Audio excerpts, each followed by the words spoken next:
Buenas tardes, ¿cómo están? ¿Bien? Qué bueno, gracias a Dios, gusto saludarles a todos, bienvenidos a la casa del Señor. Y bueno, déjenme poner esto por acá por si se llega a ocupar el micrófono de mano. Muy bien, vamos a hacer una oración, ¿qué les parece? Amén.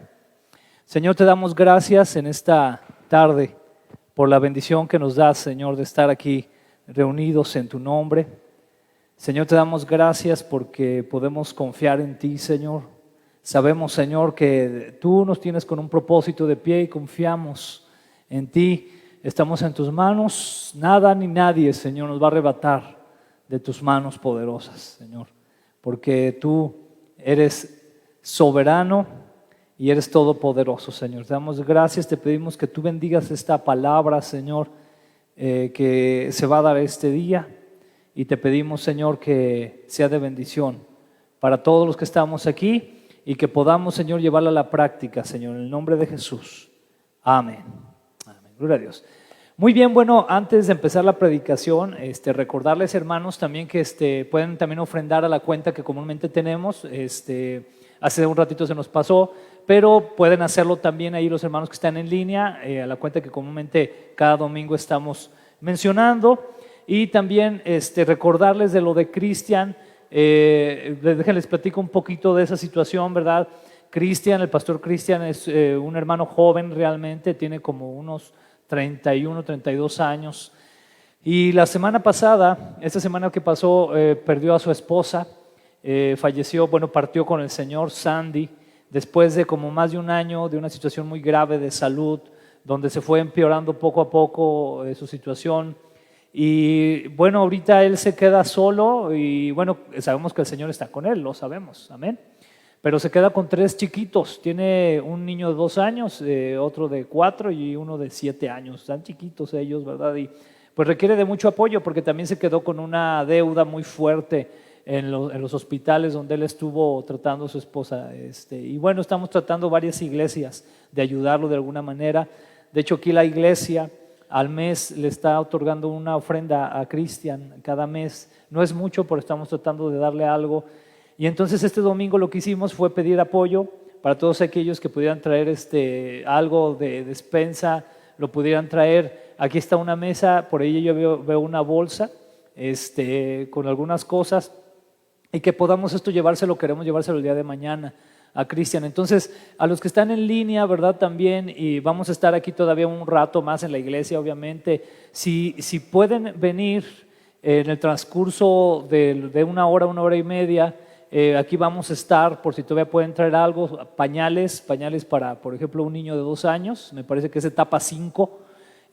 También para la despensa, de preferencia cosas no perecederas, cosas en lata que él pueda guardar, porque no somos los únicos que estamos apoyándole, hay más gente. Entonces, en el transcurso ahorita de esta hora y media, por favor, si puede darse una vuelta, hágalo. Aquí vamos a esperar para que nos pueda apoyar con algo más también, si el Señor lo pone en su corazón. Y todos los demás también, si alguien más pone el Señor en su corazón a apoyar, al final estaremos ya sea Memo o su servidor, Ricardo también, recibiendo por ahí, si usted tiene algo más para el hermano Cristian, ¿verdad? Que sí, es una situación muy complicada. Muy bien. Bueno, habiendo mencionado esto, vamos a empezar. Vamos al libro de Colosenses, por favor. Al libro de Colosenses, el capítulo 1, y estaremos estudiando los versículos del 14 al 23. Colosenses capítulo 1, 14 al 23.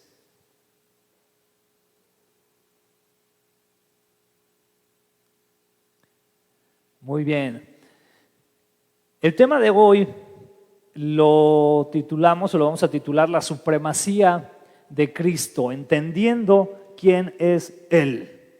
Y para que nos vaya quedando más claro lo que estaremos hablando del día de hoy, me gustaría dar un pequeño repaso de lo que vimos la semana pasada, que fue cuando iniciamos precisamente lo que es esta serie de Colosenses.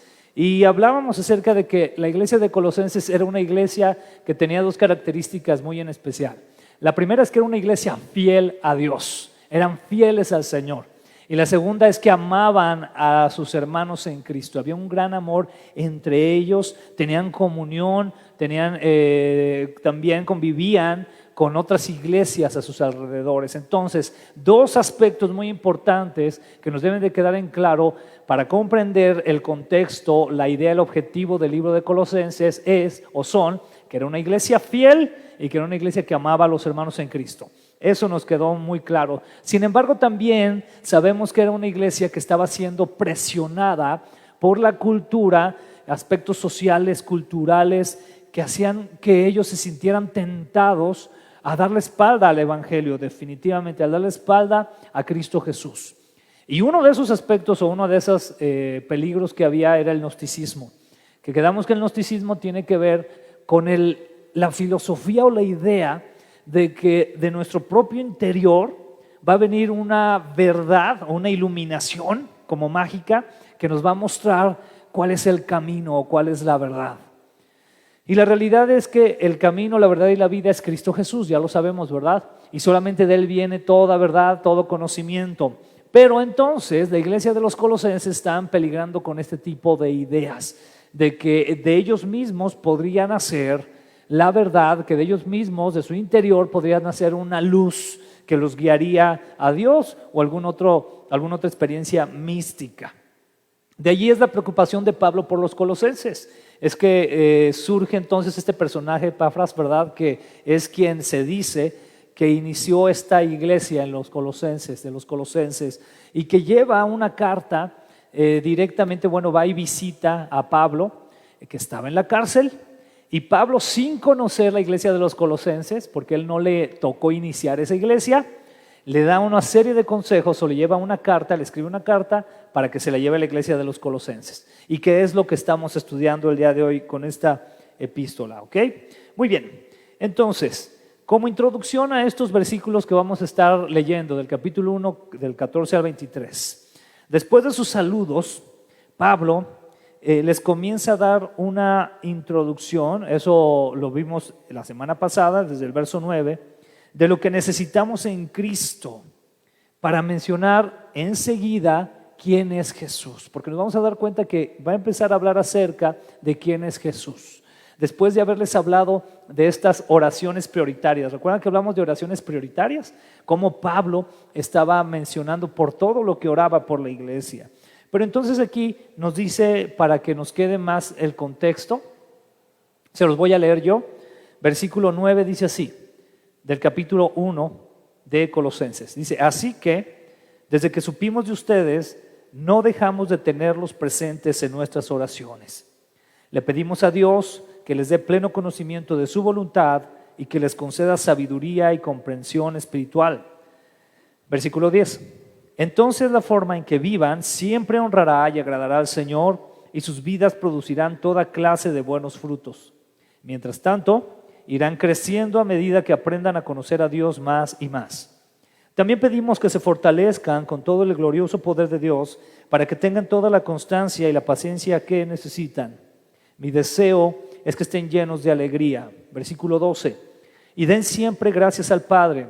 Él los hizo aptos para que participen de la herencia que pertenece a su pueblo, el cual vive en la luz. Pues Él nos rescató del reino de la oscuridad y nos trasladó al reino de su Hijo amado. Versículo 14. Quien compró nuestra libertad y perdonó nuestros pecados. De esta manera Pablo está dando como una introducción o está llevando poco a poco los colosenses para que ellos puedan comprender quién es Jesús. Porque es importante que ellos se aferren a ese Jesús y no vayan a caer en la tentación de poner oído a otro tipo de filosofías o ideas que decíamos que también en la actualidad abundan, ¿verdad que sí? Hay muchas filosofías, hay muchas propuestas que a veces nos quieren alejar de Dios. Incluso sabemos que existe la idea de que todos los caminos llevan a Dios, ¿no? Pero eso no es cierto. Solamente Cristo Jesús nos puede llevar al Padre. Entonces, en este sentido, Pablo comienza a presentarles o los lleva como una introducción para presentarles quién es Jesús. Y antes de ir a esa parte, para mí es muy importante que entendamos lo siguiente. Cada creyente, cada cristiano, debemos estar convencidos de quién es Jesús. Eso debe de ser base, debe ser básico. No existe o no debería de existir, si es que lo hay, algún tipo de cristiano que dude todavía quién es Jesús, si realmente es Dios, si realmente fue hombre, si fue Dios hombre. Todo ese tipo de cuestiones todavía se viven en algunos creyentes. Y es lo que Pablo quería librar en los colosenses, que ellos no cayeran en eso, sino que se afirmaran en Cristo Jesús. De ahí es que tenemos ya el versículo 15. Vamos a ver el versículo 15. Entonces, después de esto, Pablo dice: Cristo es la imagen visible del Dios invisible. Él ya existía antes de que las cosas fueran creadas y es supremo sobre toda la creación. Voy a repetir este versículo. Cristo es la imagen visible del Dios invisible. Él ya existía antes de que las cosas fueran creadas y es supremo sobre toda la creación. Hay por ahí un autor muy famoso que lo mencionamos seguido aquí, ¿verdad? Que es C.S. Lewis. Y él hablaba de un famoso trilema que consistía en que él decía que si Jesús podría haber sido una de tres cosas: o Dios, o mentiroso, o lunático. Dios, si realmente es quien creemos que es; mentiroso, pensando en que él sabía que no era Dios en el supuesto, pero dijo ser Dios; y lunático en la idea de que realmente, a pesar de no ser Dios, él pensara ser Dios. Entonces él decía, Lewis daba a entender lo siguiente: podemos nosotros tener alguna convicción de estas tres, ¿verdad? De este trilema. O pensamos que es Dios, o pensamos que es un mentiroso, o pensamos que es un lunático. Y en eso está la cultura o la sociedad. La sociedad puede pensar que Jesús, muchos piensan, fue un mentiroso, que Jesús fue un lunático. Los creyentes deberíamos de pensar que es Dios. Sin embargo, no se quedó el trilema en sí, sino que después aumentó y se le llamó un quintilema, porque le añadieron dos aspectos más otras personas por ahí. Y decían que hay quienes creen que Cristo no solamente podría haber sido Dios, o un mentiroso, o un lunático, sino que pudo haber sido un mito. Hay quienes dicen que Jesús realmente no existió. Hay documentales en la televisión que a veces aparecen donde dicen Jesús realmente no existió, o sea, realmente fue un personaje que se inventaron. Pero también hay otro aspecto que es en el que muchas veces caemos los creyentes y que es parte del quintilema. ¿Y cuál es? Que Jesús es un incomprendido. Eso es muy interesante, porque pareciera ser que en nuestra cultura cristiana todavía no hemos alcanzado muchos a comprender quién es Jesús. Viviendo de una manera en la que pareciera que decimos, bueno, Jesús, pues sí, me salvó, y qué bueno, pero todavía no alcanzamos a comprender con mayor profundidad quién es Él. Y por eso le añaden otros autores al trilema estos dos aspectos, o mito o incomprendido. Pero a mí me gustaría que analicemos mucho y que nos hagamos un examen personal para ver si nosotros tenemos a Jesús como un incomprendido, que no alcanzamos a comprender todavía quién es Él.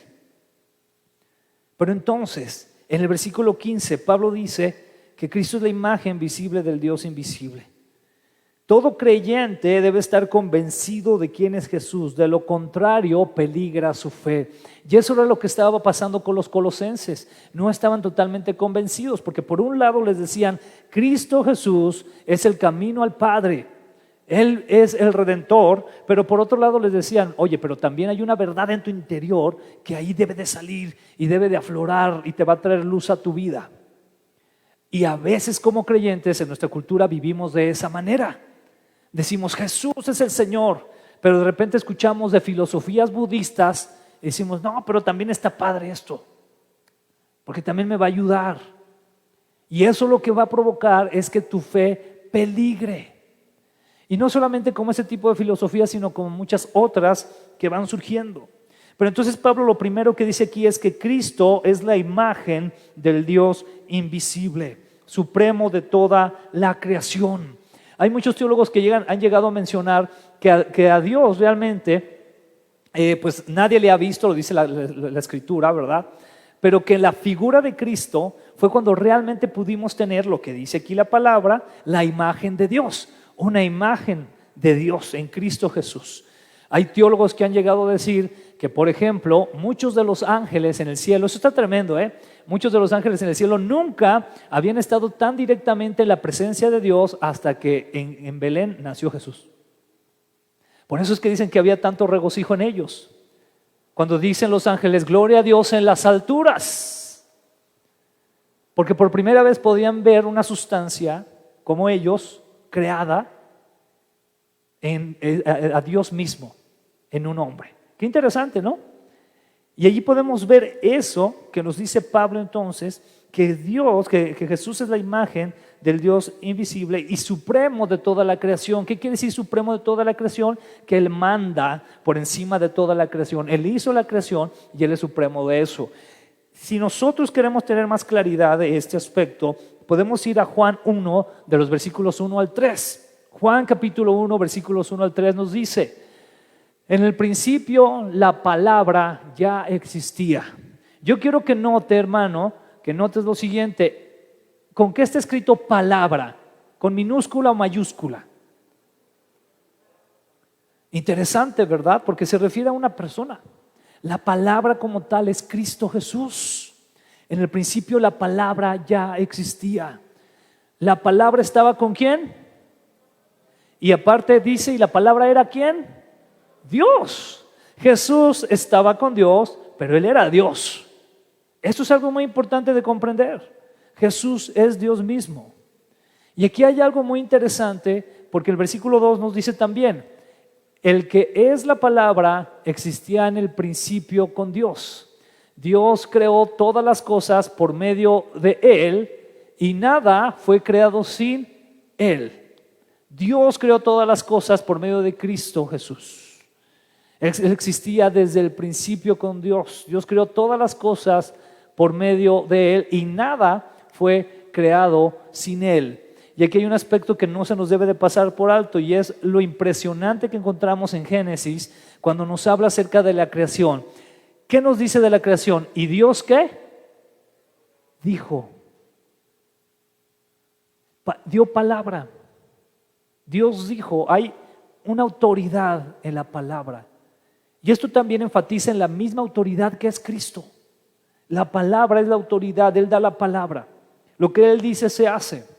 Ya lo vimos en el libro de Apocalipsis, hablando de las iglesias, cuando menciona que Él abre puertas que nadie puede cerrar y cierra puertas que nadie puede abrir. Él es la autoridad.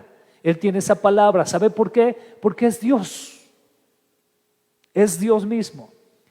Y como creyentes esto nos debe de quedar bien claro, que Dios es Dios en el sentido de ser Cristo Jesús, pero también Cristo Jesús es un hombre, fue un hombre.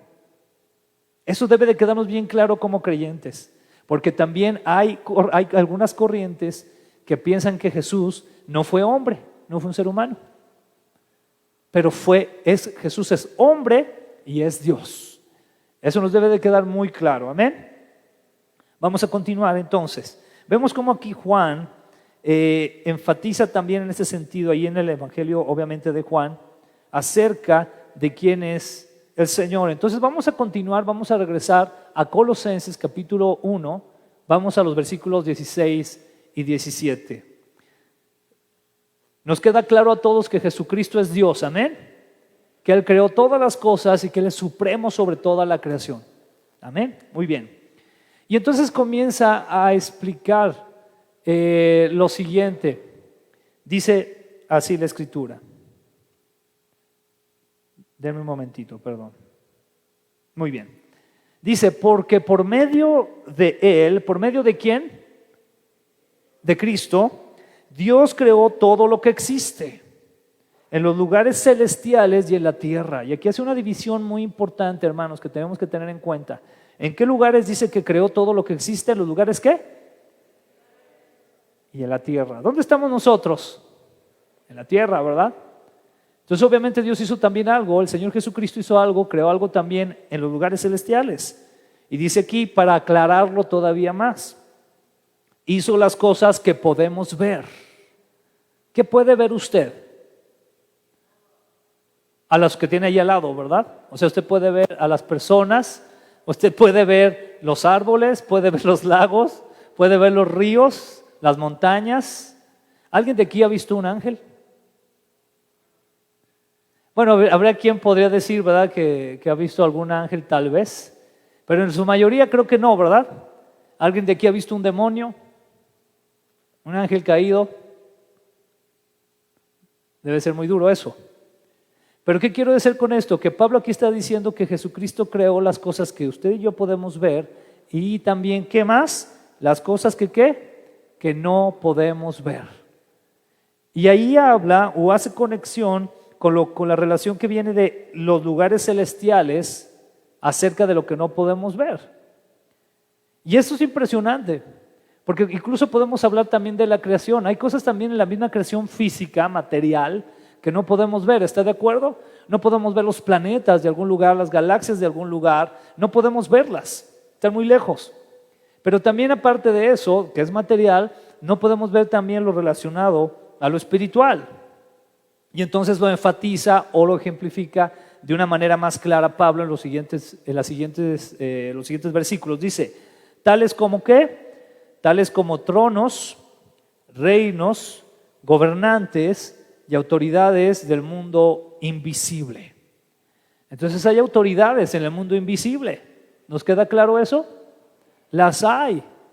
Hay quienes han también querido tener referencia de esto como solamente referirse a autoridades en la tierra, pero no, aquí el énfasis es a lo celeste, a las autoridades en lo espiritual.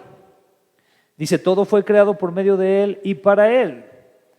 No, ahorita no va a ser el momento para una plática muy profunda acerca de lo creado de manera espiritual o lo que es lo espiritual, pero nos debe de quedar muy claro que la Escritura nos menciona seres, nos menciona ángeles, nos menciona arcángeles, nos menciona querubines, nos menciona serafines, nos menciona demonios, nos menciona ángeles caídos. Es decir, existe o existió existe como un rango, ¿verdad?, que hay entre estos seres espirituales. A mí me llama mucho la atención que la Escritura menciona, por ejemplo, que cuando Moisés muere, y si no me equivoco, eso está en el libro de Judas o uno de primera, segunda, tercera de Pedro, ahorita me corrigen los hermanos, que cuando Moisés muere, Satanás quiere llevarse el cuerpo de Moisés. Interesante, ¿no? Y llega por ahí un ángel. Esto lo dejo nada más al tintero, ¿ok? Y llega un ángel, me parece que es Miguel o Gabriel, uno de ellos dos, y no permite o no quiere permitir que se lleve el cuerpo de Moisés. Pero este ángel, lo interesante es que emite la siguiente oración. Dice, el Señor te reprenda. Judas 1:9, gracias Toño. Le dice, el Señor te reprenda. O sea, no se atrevió a él como ángel reprender directamente a Satanás. Algunos teólogos que hablan de estos temas dicen porque realmente la jerarquía de Satanás es más alta que la de Miguel en este caso. ¿Fue Miguel? Menciona por ahí, Miguel en este caso, ¿verdad? ¿Por qué? Porque se habla que Satanás fue un ¿qué? ¿O es un qué? Querubín. Tenía un rango más alto. Incluso también hay quienes han dicho que tenía el rango más alto en el cielo. Eso no es correcto, porque hay serafines que son más altos de rango que los querubines. Sin embargo, sí tenía un lugar especial, eso sí, era especial. Pero lo que quiero dar a entender es lo que dice aquí Pablo, que Jesucristo fue el que creó eso. Los tronos, los reinos, los gobernantes y autoridades, ¿de qué mundo? Del mundo invisible. Él los creó. A veces hay cosas en lo espiritual que no alcanzamos a entender y que son muy tremendas de comprender. Es por eso que con mayor razón, ¿por qué dice Pablo esto? Porque con mayor razón nos debe de quedar claro como creyentes quién es Jesús y por qué es tan supremo.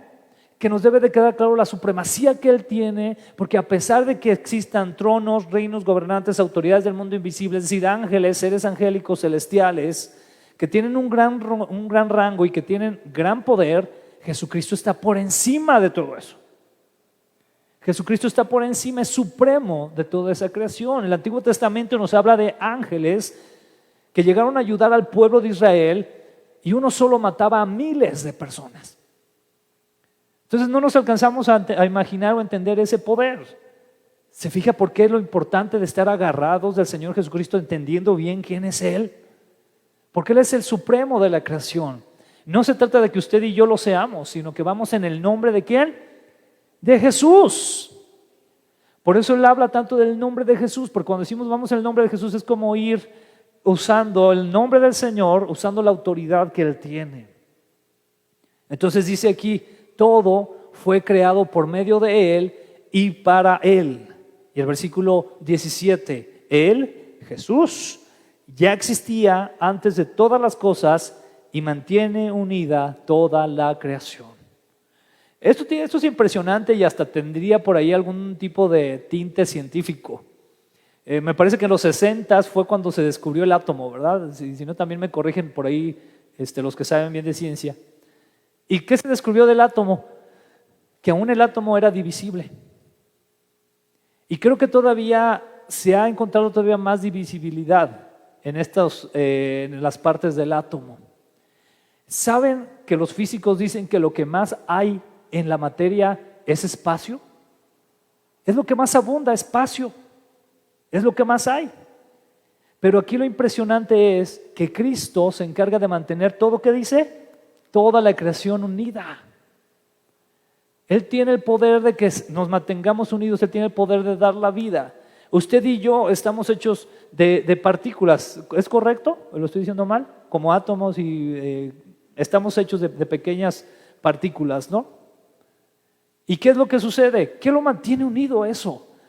Dios es el que da la vida y nos mantiene unidos. Pero aquí lo que vemos con claridad, que nos dice la Escritura entonces, es que con su poder, el Señor Jesucristo, que existe antes de todas las cosas, Él mantiene unida toda la creación. Entonces nos quedan claros algunos aspectos. El primero, Jesús es creador de todo lo visible y lo invisible. Jesús tiene autoridad sobre todo y todos. Amén. Él tiene la autoridad sobre todo y todos. Jesús es todo por Él y para Él. Esto nos hace ver más claramente su grandeza y su dominio. Apocalipsis 1:8 dice lo siguiente, dice el Señor Jesús: yo soy el alfa y la omega, el principio y el fin, dice el Señor Dios. Yo soy el que es, que siempre era y que aún está por venir, el Todopoderoso. Y esto nos habla acerca también no solamente de la soberanía o de la omnipotencia de Dios, sino de la omnipresencia de Dios. Porque es impactante entender que la omnipresencia de Dios no se detiene en la temporalidad material humanamente hablando. ¿Cuántos saben que Dios creó el tiempo? El tiempo lo creó Dios. Dios no necesita del tiempo, lo creó, lo puso ahí para que nosotros pudiéramos tener un orden y pudiéramos saber qué sigue de una cosa u otra, pero Él no necesita el tiempo. Cuando dice aquí yo soy el que es, que siempre era y que aún está por venir. ¿Qué tiempo se está manejando aquí gramaticalmente? Soy el que es presente, siempre era pasado, y el que aún está por venir. Eso nos habla de la omnipresencia de Dios, no solamente basada en que Dios está en todo lugar, sino que Dios tiene, el Señor Jesucristo, la cualidad de estar en el pasado, en el presente y en el futuro, si Él lo quiere hacer. Eso es impactante, porque ahorita yo les acabo de mencionar que la primera vez que los ángeles vieron, que dicen los teólogos algunos, vieron a Dios como una imagen fue cuando nació en Belén, ¿verdad? Cristo Jesús. Sin embargo, existen las famosas teofanías. Por ejemplo, hay teólogos que dicen que cuando los tres ángeles, habla de dos ángeles y alguien más, que se aparecieron a Abraham, dicen que uno de ellos era Jesús. Esa es una teofanía. La aparición de Jesús, aún desde antes de que hubiera nacido en Belén. ¿Tendría algo de complicado entendiendo esto? Para Él no. ¿Por qué lo podría haber hecho sin ningún problema? Otro pasaje, Daniel. Cuando los amigos de Daniel están en el en el horno de fuego, dicen que se apareció ¿quién? A un hijo de los dioses, decía, ¿verdad? Nabucodonosor. Era Jesús que estaba con ellos. Y así hay diferentes eventos donde, por ejemplo, cuando se menciona al ángel del Señor, muchos teólogos también han concluido que hace referencia a Jesús. Jesús apareciéndose en el pasado, antes de haber nacido en Belén.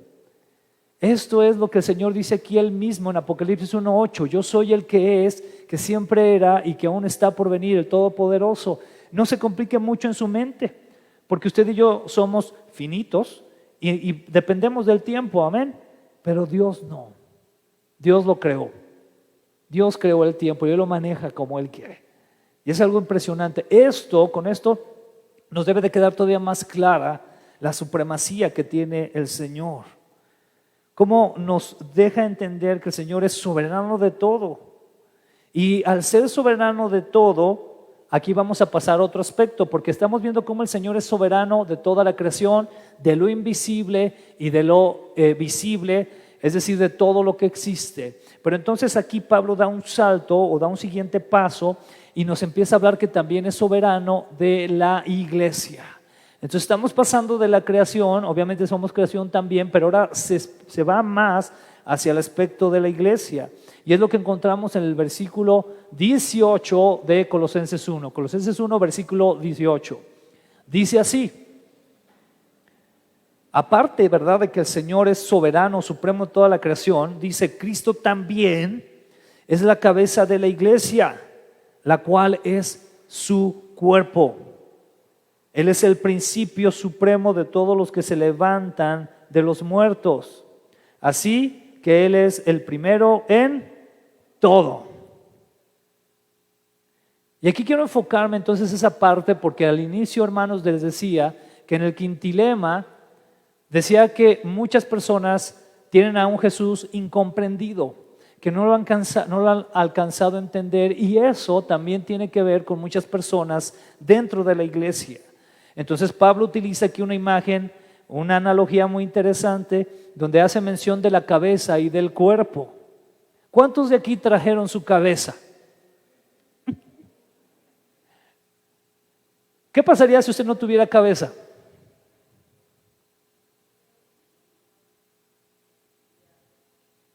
Bueno, ya, o sea, no, si filosóficamente ya no existirían, Eric, cierto, pero es decir, sería un cuerpo ahí inerte, ¿verdad? ¿Cierto? Necesita una cabeza, ¿no?, para poderse mover. Entonces Pablo dice, Jesús es la cabeza y nosotros, la iglesia, somos ¿quién? El cuerpo. Es decir, nos está diciendo una vez más Pablo que Jesús está en control de todo. Fíjese muy bien lo siguiente que le voy a ir explicando.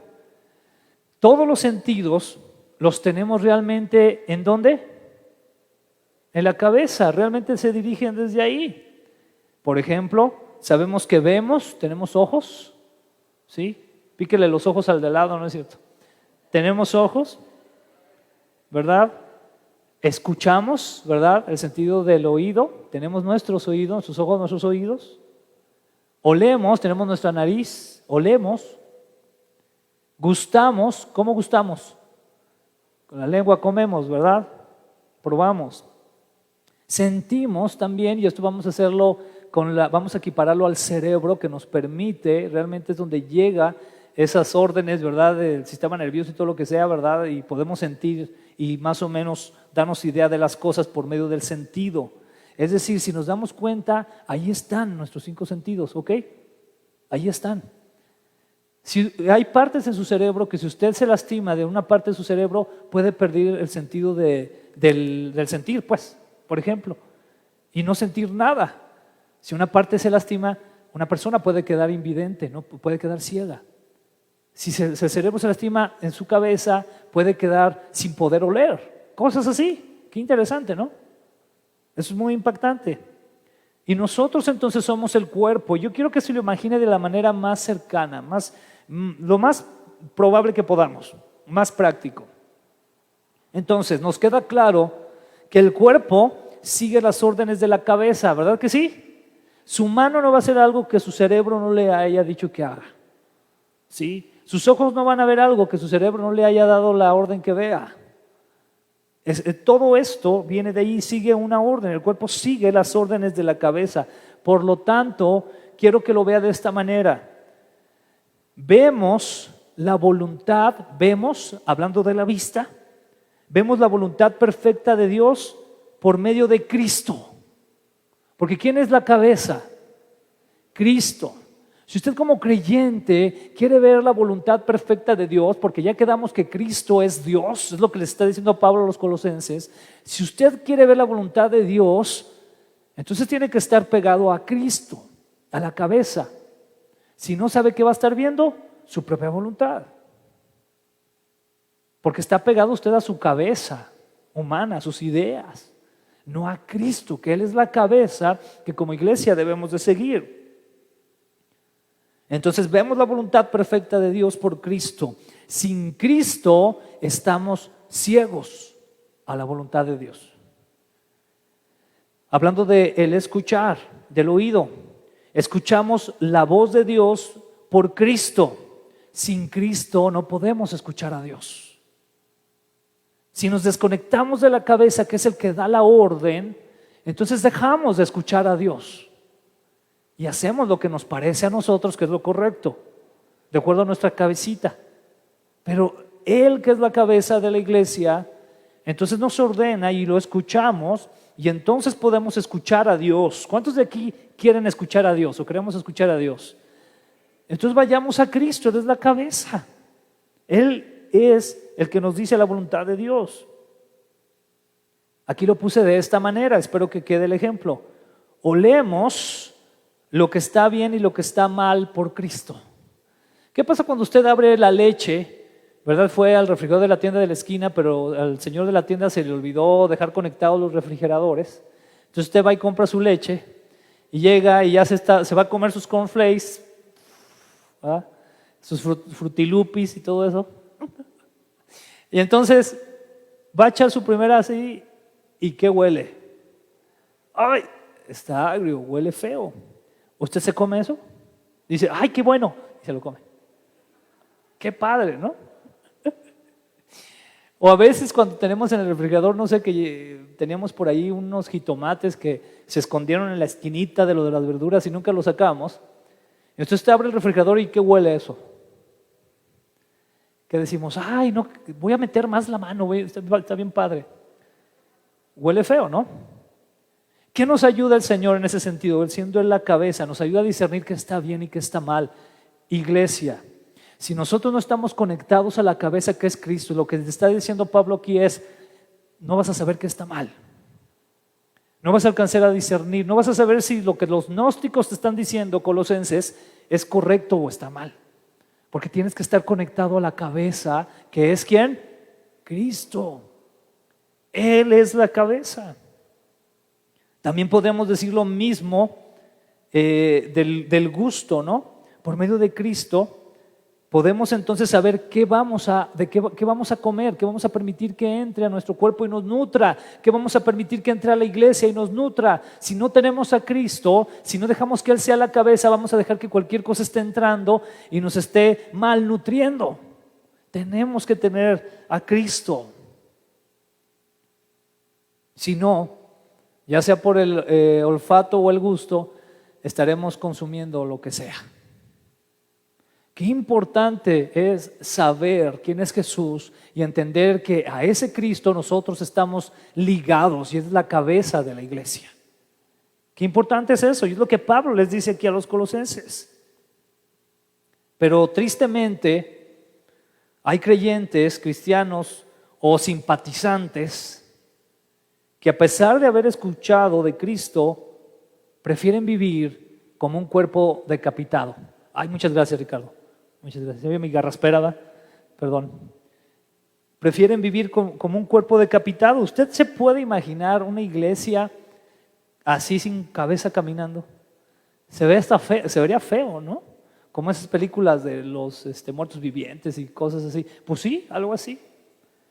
Que se les cae la cabeza y la cabeza sigue caminando por allá y el cuerpo por acá. O sea, Imagínese usted una iglesia. ¿Sabe qué es lo triste, hermano? Porque tenemos que ser prácticos, tenemos que ser realistas. Es que existe.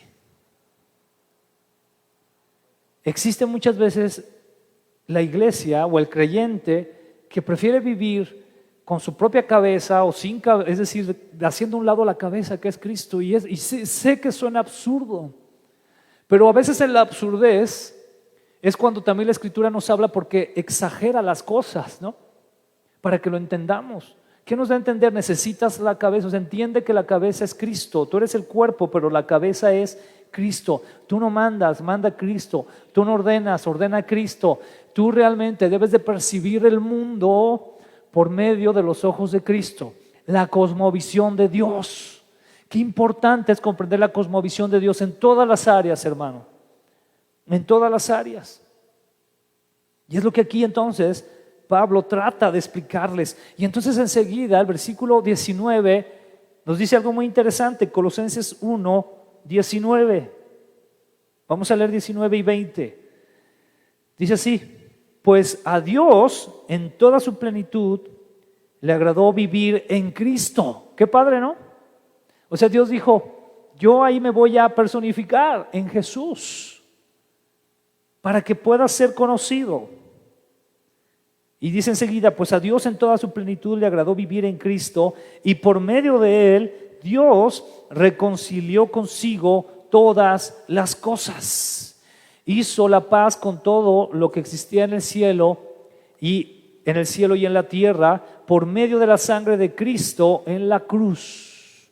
Dice que hizo la paz con todo lo que existía en el cielo y en la tierra por medio de la sangre de Cristo en la cruz. Hermano, cuando el pecado entró a la tierra, porque realmente el pecado, ese sería otro tema, entró desde antes, desde el momento que Satanás se revela.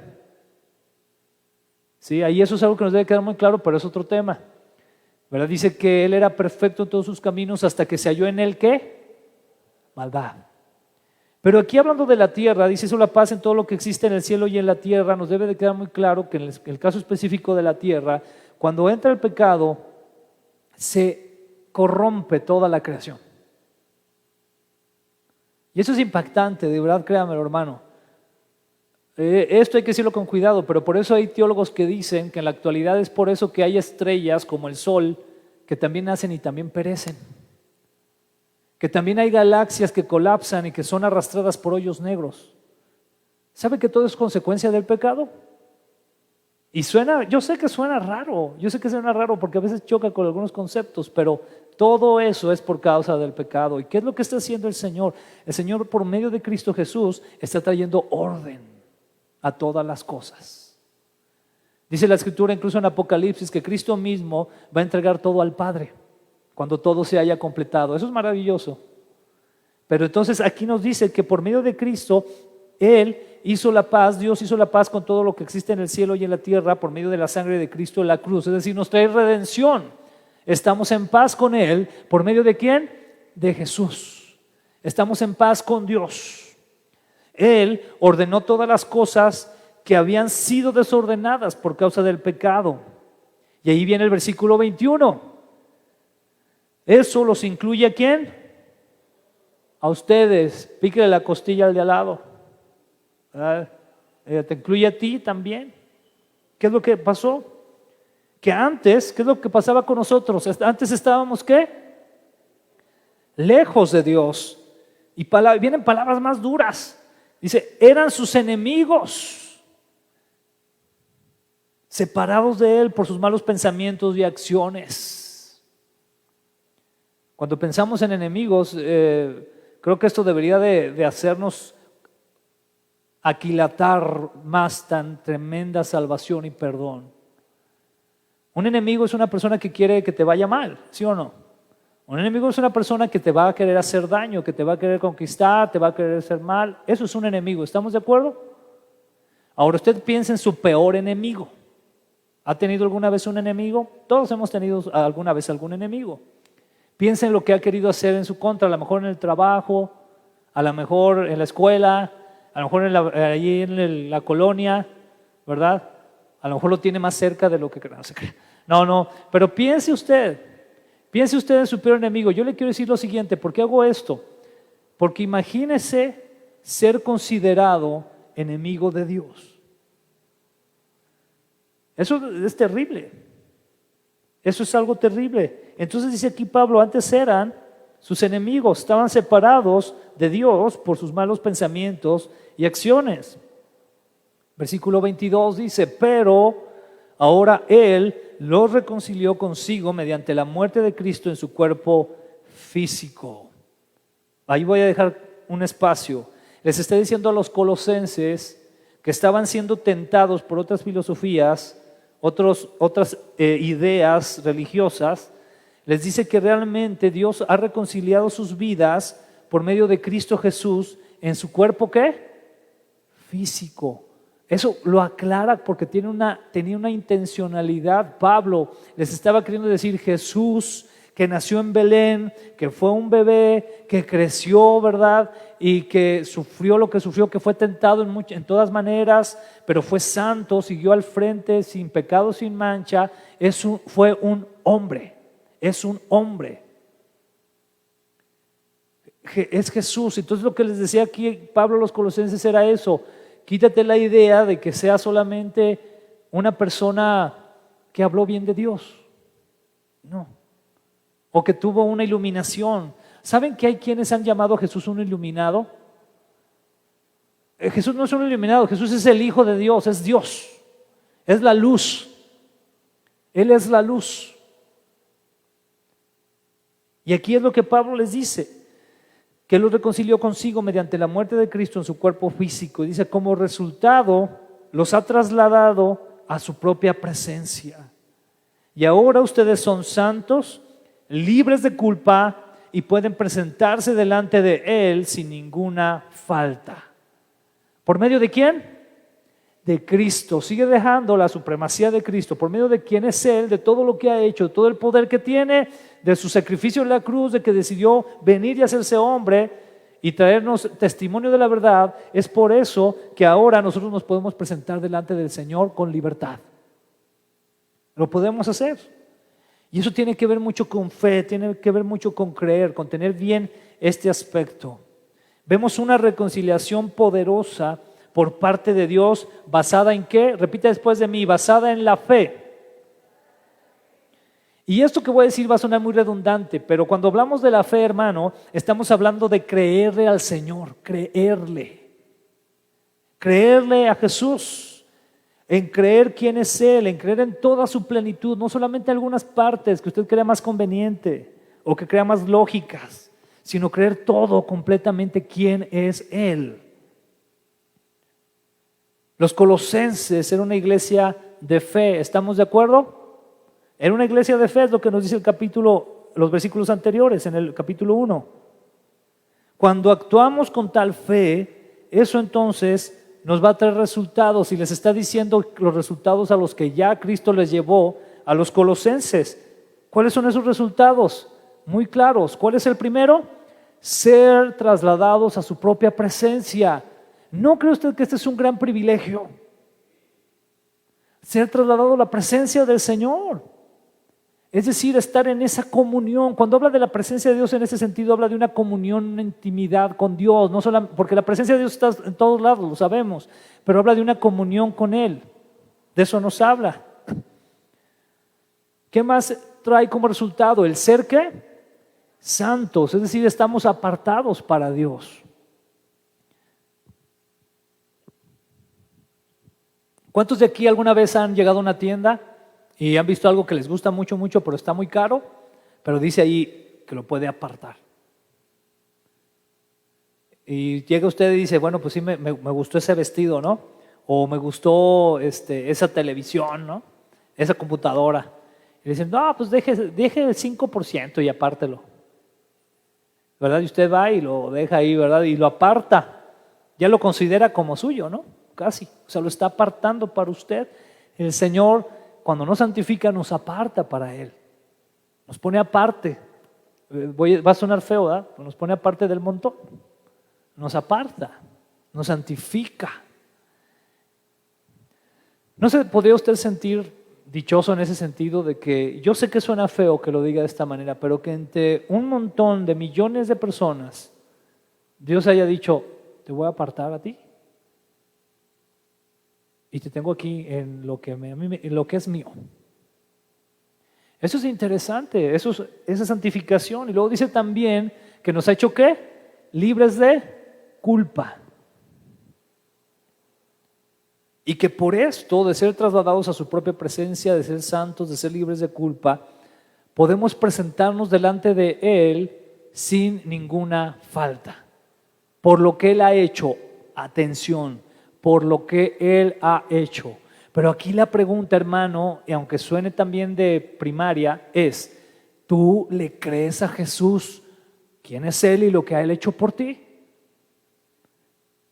Eso es. Por eso el Señor Jesús habló de un centurión que no había encontrado una fe como la de Él. Porque ¿qué le dijo el centurión? Yo sé que tú das la orden y va a ser sana. Yo te pregunto, ¿ese centurión sabía quién era Jesús? Seguramente sí, más que muchos en Jerusalén. Sabía quién era Él. Sabía quién era Él. Sabía que era supremo, sabía que tenía autoridad, que Él podía decir la palabra y se iba a hacer. Incluso también sabía quién era Él, porque Él dice que no, o sea, que no se considera digno, ¿verdad?, de que llegue a su casa, de entender eso. Qué tremendo. Pero vemos esa percepción, y es aquí donde Pablo quiere que la iglesia de los Colosenses le quede muy clara esa percepción de quién es Jesús, de qué hizo por ellos. Sin embargo, como en muchas partes de la Escritura, ¿verdad?, vienen esos famosos ¿qué? ¿Qué dice ahí? Pero, ¿verdad? Porque hasta aquí todos estamos muy contentos, ¿verdad?, por lo que Dios ha hecho con nosotros. Amén. ¿Estamos alegres? Sí, que somos trasladados a su propia presencia, somos santos, libres de culpa, podemos presentarnos delante de Él sin ninguna falta. Pero el versículo 23 dice algo interesante. ¿Qué dice ahí, hermano? ¿Pero deben qué? Seguir creyendo. Dice, pero deben seguir creyendo esa verdad y ¿qué más? Mantenerse firmes en ella. Dice, no se alejen de la seguridad que recibieron cuando oyeron la buena noticia, es decir, el Evangelio. Esa buena noticia ha sido predicada por todo el mundo. Y yo, Pablo, fui designado servidor de Dios para proclamarla. Por lo menos hay 3 aspectos interesantes que nos menciona aquí que debemos de seguir. 3 deberes que aquí les dice a los colosenses, ¿verdad?, a raíz de las presiones que estaban recibiendo de querer darle espalda a Cristo, a raíz de las tentaciones a las que se estaban exponiendo. Entonces les dice Pablo, ustedes son esto y esto, pero ¿deben qué? Seguir creyendo. Seguir creyendo. ¿Sabes que va a haber veces en nuestra fe en el Señor que nos va a dar ganas de dejar de creer? A mí me ha pasado. Por alguna circunstancia u otra, aunque sean mínimas, pero a veces sucede.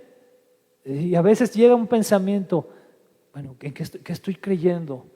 Y aquí es donde Pablo les dice, sigan creyendo, porque va a haber tentaciones, va a haber presiones, como a los colosenses les estaba pasando, donde se van a sentir tentados a dejar de creer. Y Pablo les dice, sigue creyendo, sigue creyendo. Enseguida les dice, mantente ¿qué? Firme en la fe. Cuando te dicen estar firme, una posición de firmes es que estás con tus pies bien plantados, de tal forma que si llega alguna cosa que te quiera mover, vas a tener el equilibrio adecuado para reponerte, ¿sí? Si alguien te empuja o cualquier cosa, te vas a reponer. Pero ¿qué pasa si estás así? Si estoy así y llega alguien y me empuja, lo más probable es que me caiga, ¿no? ¿Verdad? Pues a veces como creyentes así estamos. Y no estamos firmes. ¿Y qué dice Jesús de sí mismo? Que Él es ¿qué? La roca. Ahí hay firmeza en la roca. Una roca no la va a mover nada, es la roca. Mantenerse firme en la fe. Entonces nos dice Pablo ahí a los colosenses, pero también nos toca seguir creyendo, mantenernos firmes en la fe. y no alejarnos de la fe, menciona también, es decir, la seguridad que recibimos al escuchar el Evangelio, no alejarnos de ella, no nos alejemos, mantengámonos seguros en esto. Y aquí mencionó Pablo, ¿verdad?, en el versículo anterior, que dice, cuando oyeron la buena noticia, esa buena noticia ha sido predicada por todo el mundo. Es una noticia que ha sido predicada por todo el mundo. En su momento, algunos teólogos dicen, a ver, pero como todo el mundo, o sea, pues ya había llegado entonces ahí a las Américas, es decir, al continente americano o a otros lugares.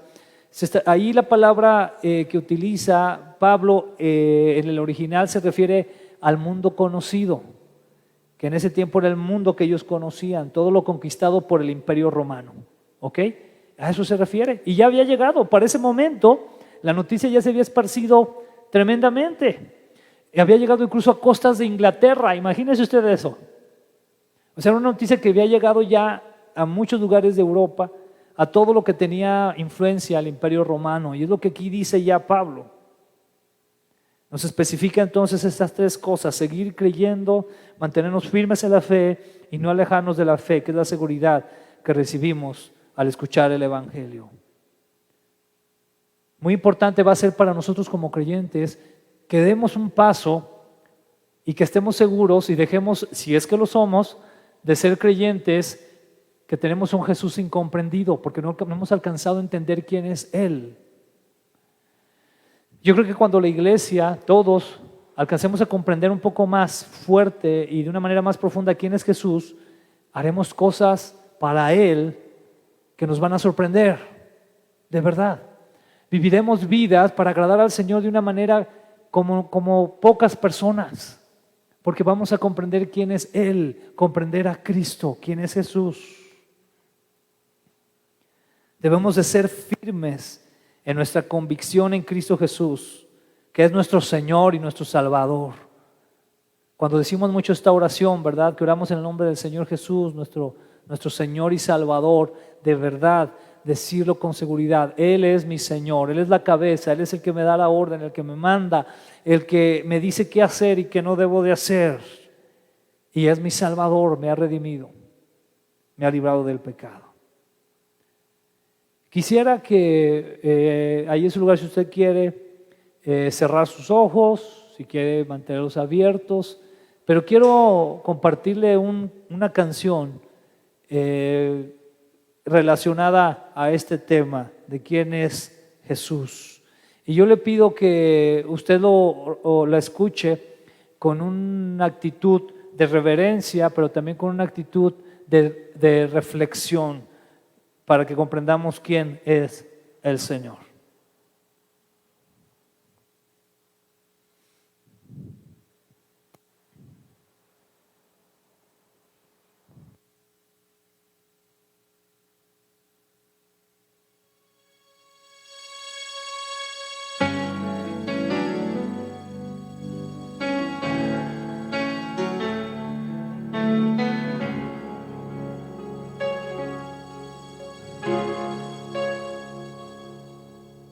Yo soy el Dios de toda la creación. Yo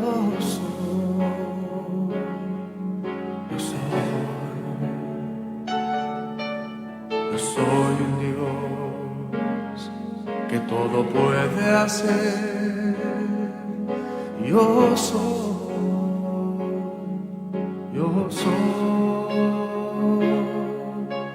soy el Dios de Abraham, el Santo de Israel.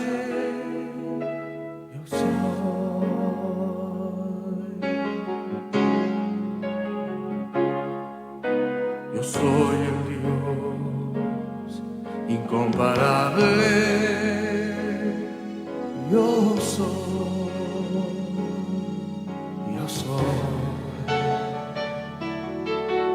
aquel que suple toda tu necesidad. Yo soy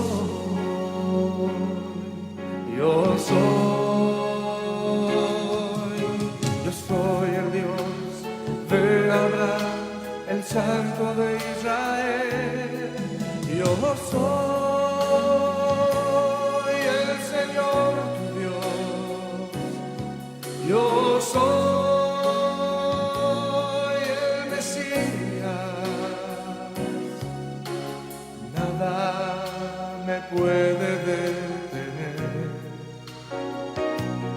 Mía es la gloria, la honra y el poder.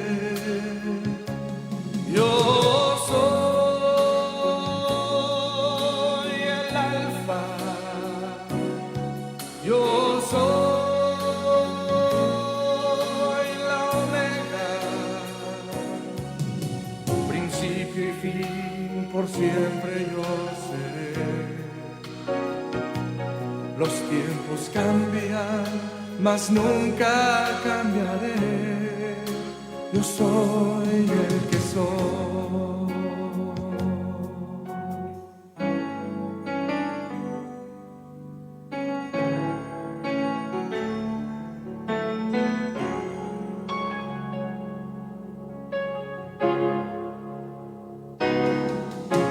Yo reino sobre cada circunstancia. Yo soy.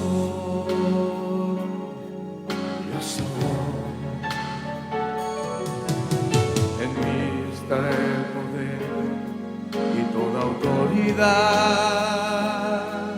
Yo soy, yo soy, yo soy el Dios de Abraham, el Santo de Israel. Yo soy el Señor Dios. Yo soy el Mesías. Nada me puede detener. Mía es la gloria, la honra y el poder. Yo soy el alfa, yo soy la omega, principio y fin, por siempre yo seré. Los tiempos cambian, mas nunca cambiaré. Yo soy el Dios de Abraham, el Santo de Israel.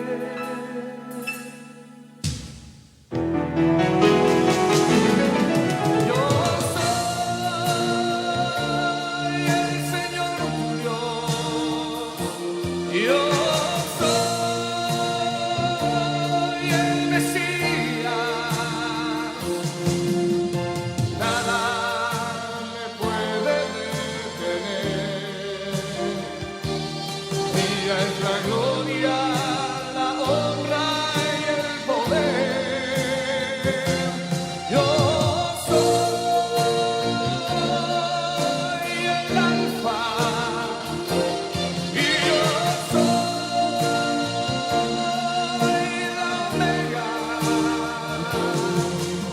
Yo soy el que soy, yo soy el que soy, yo soy.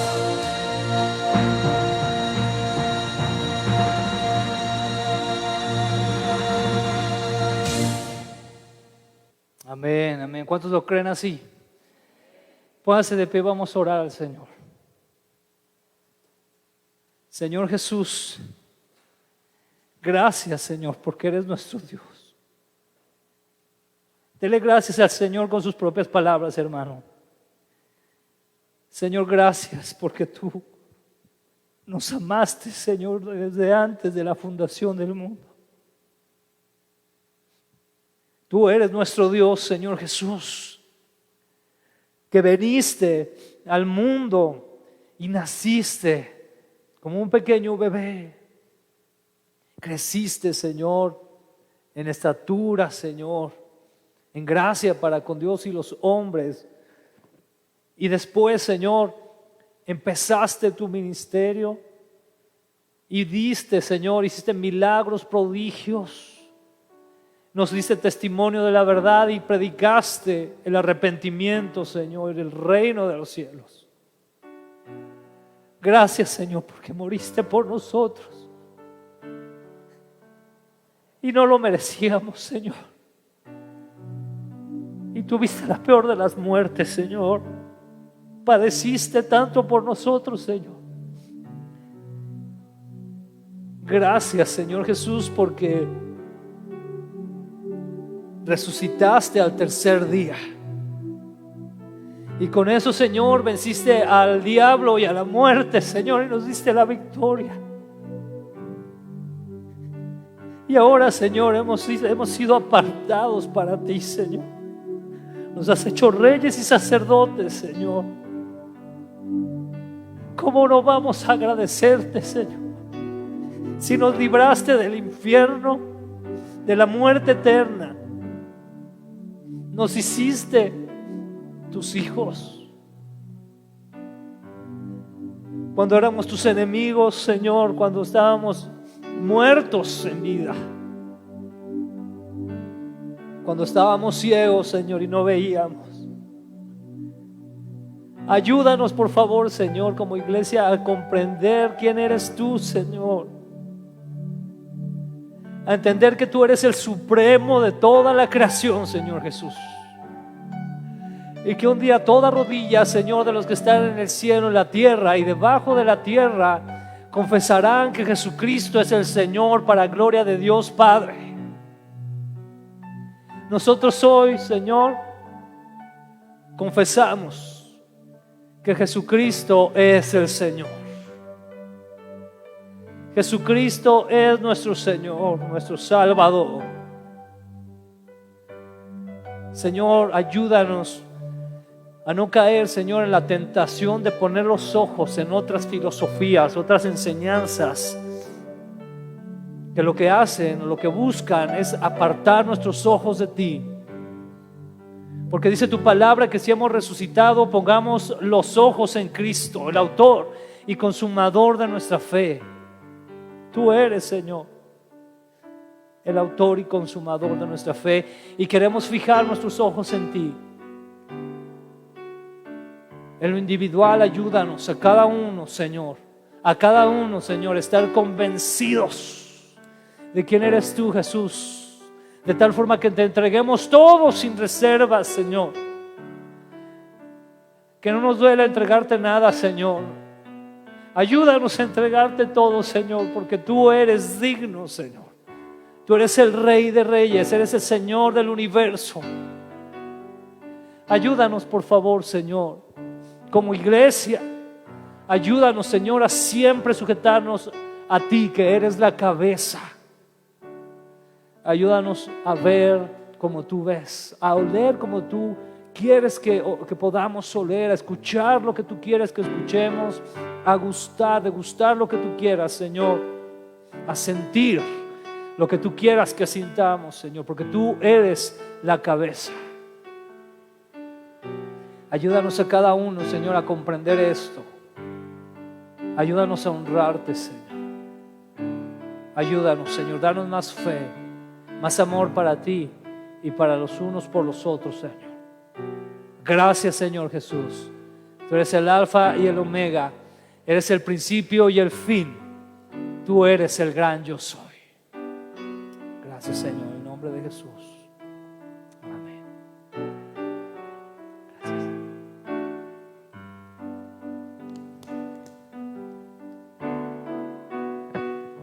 Señor, muchas gracias, como cada domingo, por hablarnos.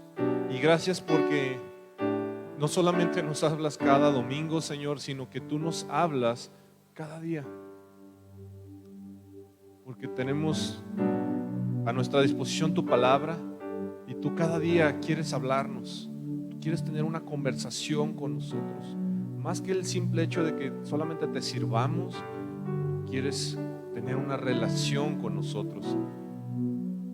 Que no deje de sorprendernos que tú, siendo el creador del universo y nosotros siendo polvo, tú quieras tener una relación con nosotros. Ayúdanos a valorarlo, Señor, a no a no despreciar, Señor, el hecho de que tú nos pusiste en nuestras manos tu palabra, que no es cualquier escrito, no es cualquier impresión, sino que es tu palabra, Señor, tu voz impresa, y que en verdad nosotros queramos conocerte más a través de ella, Señor, que queramos intimar, que queramos ser en verdad uno contigo, Señor. Háblanos, Señor, a través de tu palabra cada día, Señor, que nosotros dispongamos ese tiempo, Señor, que dejemos todo para tener ese tiempo devocional contigo, Señor, y que tú nos hables y nosotros te contestemos respecto a lo que tú nos estás hablando, en agradecimiento, pidiendo disculpas, Señor, y pidiendo que nos ayudes a cumplir lo que está escrito en tu palabra, porque separados de ti nada podemos hacer. Gracias, bendito Padre. Ayúdanos, Señor, a seguir permaneciendo en esa fe, aferrados a tu palabra, Señor. Es tu ancla, es el ancla que nosotros tenemos, Señor, tu palabra. Que no olvidemos que la fe viene por el oír, y el oír por la palabra de Dios, Señor. Gracias, bendito Padre. Siga actuando en nuestras vidas para honra y gloria tuya, Señor. Que nos demos cuenta de que no nos desconectamos de ti saliendo de este edificio, Señor, sino que nosotros continuamente estemos en oración, continuamente estemos conectados contigo, Señor, en cada lugar, con cada persona, en cada momento. Aun cuando estemos solos, Señor, nosotros seamos íntegros y te demos la gloria, aun cuando nadie más nos ve, porque sabemos que tú nos ves, Señor. En el nombre precioso y poderoso de Jesús, amén y amén. Familia, pues qué gusto como cada domingo tenerlos aquí con nosotros.